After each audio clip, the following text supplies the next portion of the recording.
ఏదైతే అనుకున్న ఏదైతే ఏర్పాటు చేసి టార్గెట్ పూర్తి చేశారు. సో ఈ ఏడాది భక్తుల ద్వారా దాదాపు 1,50,00,000కు పైగానే విరాళాలు వచ్చాయని కూడా ఉత్సవ నిర్వాహకులు చెప్తున్నారు. సో ఈ ఏడాది కొలువు తీరినటువంటి ఖైరతాబాద్ గణేశుడి బరువు దాదాపు 40 నుంచి 50 టన్నులు. మనం చూస్తున్నాము ఆ మహాగణపతి బరువు మాత్రం 40 నుంచి 50 టన్నులు ఉంటుంది.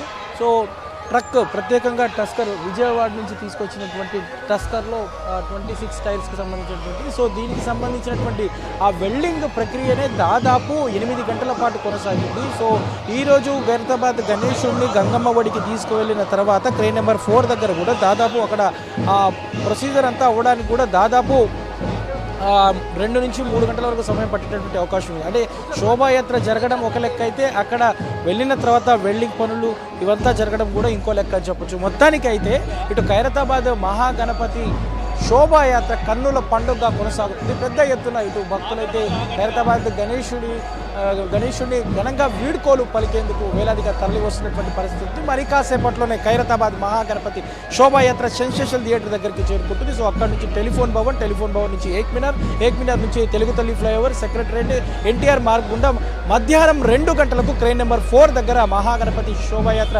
పూర్తయి అక్కడ నిమజ్జన కార్యక్రమం చేసే విధంగా ఇప్పటికే ఇటు జిహెచ్ఎంసీ ప్రభుత్వం ఆధ్వర్యంలో పెద్ద ఎత్తున ఏర్పాట్లు చేసినటువంటి పరిస్థితి ఉందని చెప్పొచ్చు. Minute to minute update ABN మీకు అందిస్తూనే ఉంటుంది. So over to studio. Thank you. ఇక గణేష్ నిమజ్జనాలకి సంబంధించి నిమజ్జనాలతో సందడిగా మారింది హైదరాబాద్ ప్రాంగణం అంతా. అలాగే ట్యాంక్ బండ్ పరిసర ప్రాంతాలు కూడా నిమజ్జనాలతో హోరెత్తిపోతున్నాయి. ప్రస్తుతం తెలుగు తల్లి ఫ్లైఓవర్ నుంచి నిమజ్జనాలకు సంబంధించిన పూర్తి అప్డేట్స్ మా ప్రతినిధి నవీన్ అడిగి తెలుసుకుందాం.